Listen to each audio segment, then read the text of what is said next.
Hello everyone, in this video I'm going to review Sonic the Hedgehog's latest 2D outing, Sonic Mania.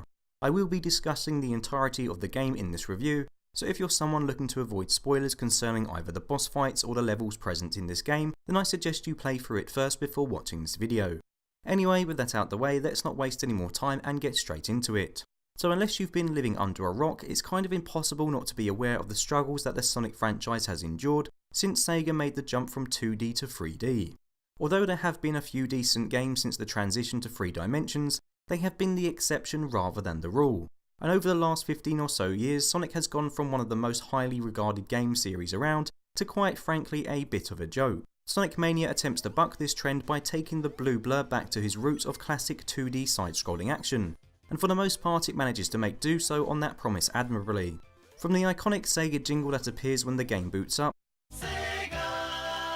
to the vintage start screen, it's clear from the get-go that Mania is bursting at the seams with nostalgia. Admittedly, for newcomers to the series these little touches might not mean a lot, but for someone like me whose first ever video game experience came from playing Sonic 2 on an old dusty Mega Drive, I love how much effort and care has been put into making this 2017 release seem like it wouldn't have been out of place alongside the Sega releases of the early 1990s. And like the Sonic games of that era, the holy trinity of Sonic, Tails and Knuckles are the only characters available for the player to control throughout their adventure. That's right, there's no more emo robots, obese cats, or weird bat women with tits to be found. Sega have ditched all the crappy side characters that have popped up during the last decade, and Mania is so much better because of it. I can't say the same for the upcoming Sonic Forces, but that's a discussion for another time. As expected, each character controls differently and has their own unique perks and powers. For instance, when Sonic finds an elemental power-up, he can use a special ability which Tails and Knuckles can't. Tails on the other hand can fly and swim, and finally Knuckles can glide and climb up walls. There's 12 zones to blast through in total, which all contain 2 levels each, and the different available player characters provide plenty of reason to replay through them all again and again. But what's even more impressive is that when players control Knuckles, the level layouts themselves can be completely different from when playing as Sonic and or Tails, as are the order of some of the boss fights, making playing through the game's main Mania mode as the Red Echidna seem like essentially an extra campaign. So far it all sounds pretty good, but truth be told none of this really matters if the game isn't fun to play. Thankfully it is, and Christian Whitehead and his team have absolutely nailed the controls, and this platformer feels extremely responsive, which results in a great experience. It certainly helps that the level design is also superb, being some of the best I've witnessed in any Sonic game to date.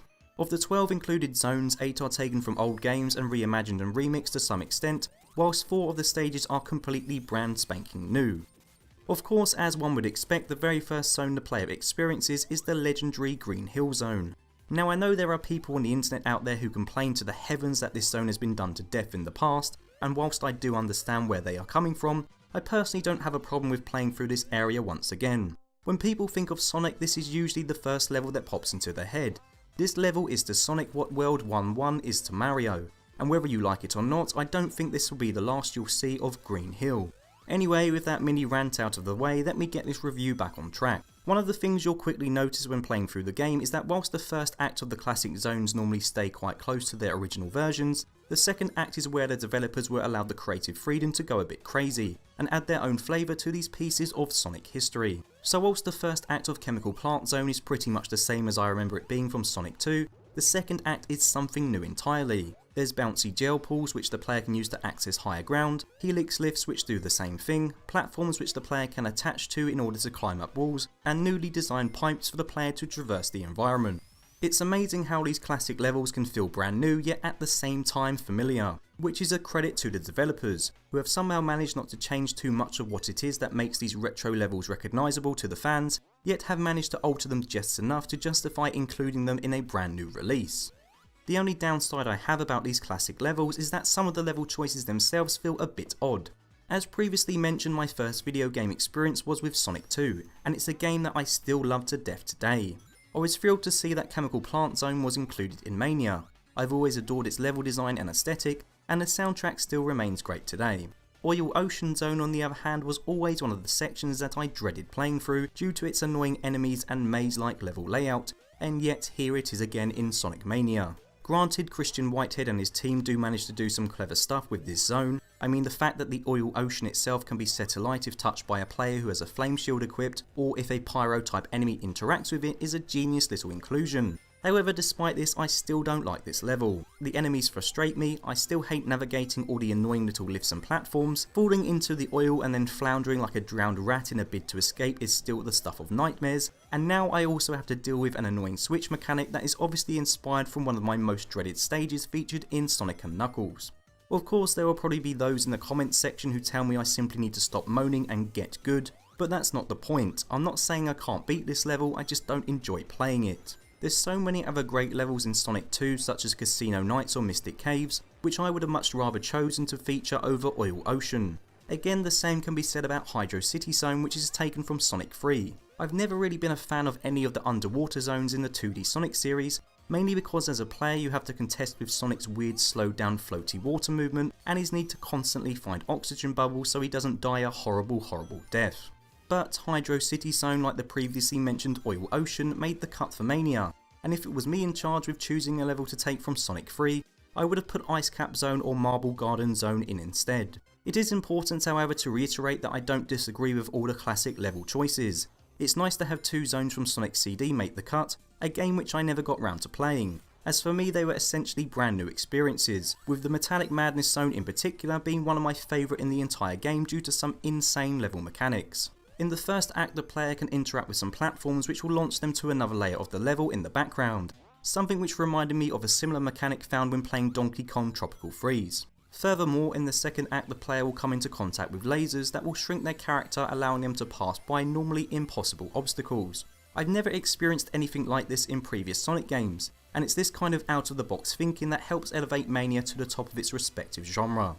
I feel as though I've rambled on long enough in regards to Mania's classic stages, so now it's time to talk about the 4 brand new zones included in the game. To quickly sum things up, all 4 are incredible and have instantly become some of my favourite Sonic levels to date. Studioopolis Zone takes inspiration from TV and film sets, with stage lighting and cameras to jump on, large screens displaying Eggman's TV station, and new hanging microphone enemies whose design I adore. There's tons of cool little secrets to find as well, like popcorn machines or flip panels that display hidden messages. Press Garden Zone may well be my favourite portion of the entire game. It's a Japanese inspired propaganda factory responsible for creating newspaper headlines detailing how glorious this ginger maniac is. I love some of the little touches this zone has, such as the typewriter letters to traverse on and the ink bottles that disperse badniks. The second act of Press Garden manages to outdo the first by having the player venture outside the factory into a beautiful snowy garden, which features some very well designed challenges based on having the player be frozen solid.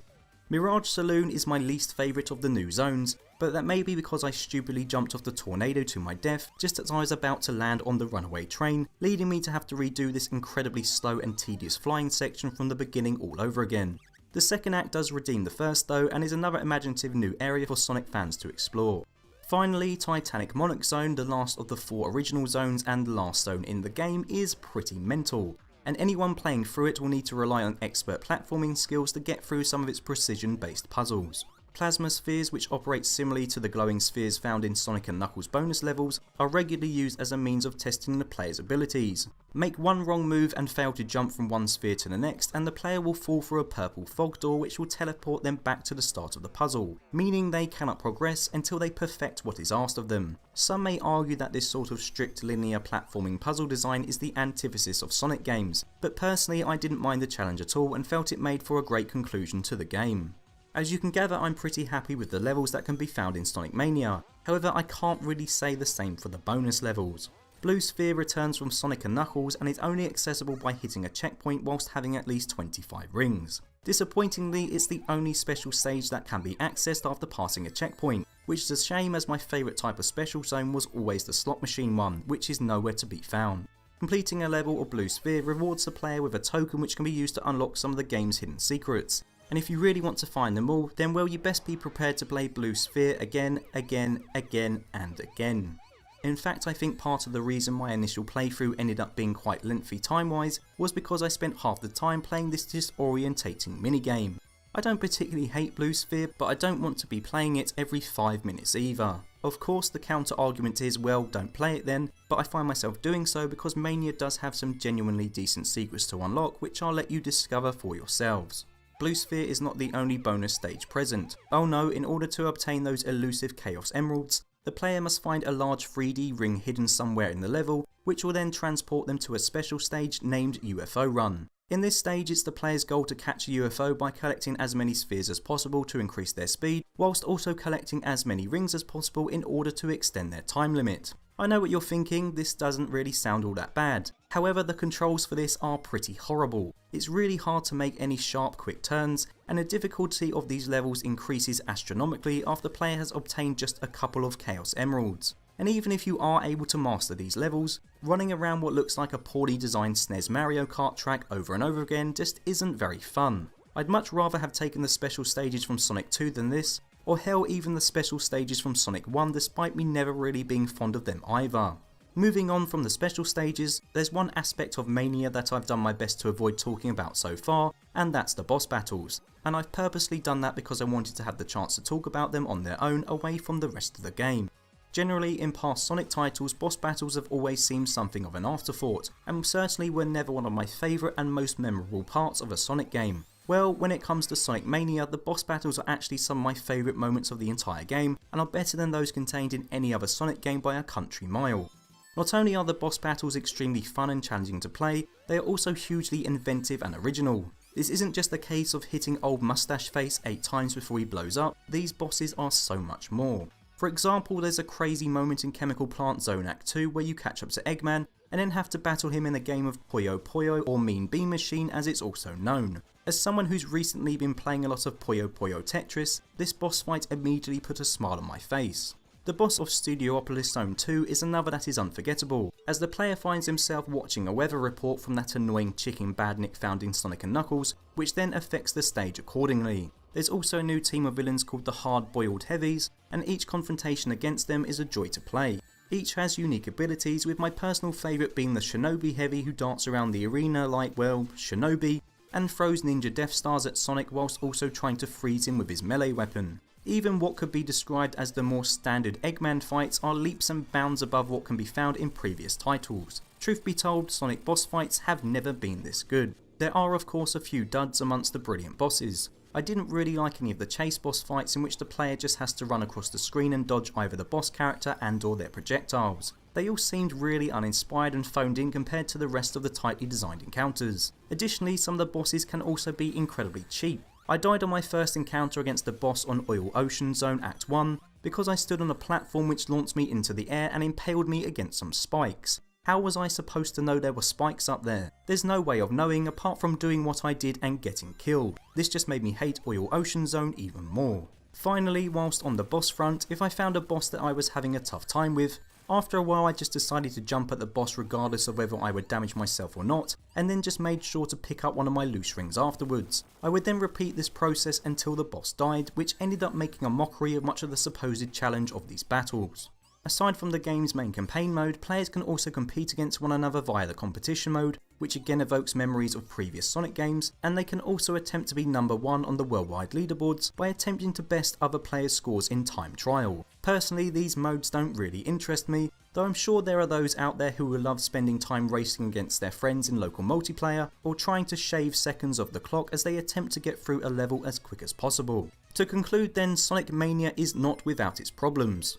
The questionable level choices and special stage selection are something which prevent the game from being pretty much a perfect platformer. However, I'm willing to overlook these factors because the game does so much right. The level design is genius, boss fights are inventive and full of surprise, and the game feels just as good to play if not better than the Mega Drive games that so clearly inspired it. For the first time in a long time, I have reason to be optimistic regarding Sonic's future. With Christian Whitehead and his team at the helm, there's no reason there can't be more fantastic 2D Sonic titles on the horizon, and that prospect is something that genuinely excites me. Sonic Mania is the best Sonic game in a long time, and one that fans and newcomers alike should play through.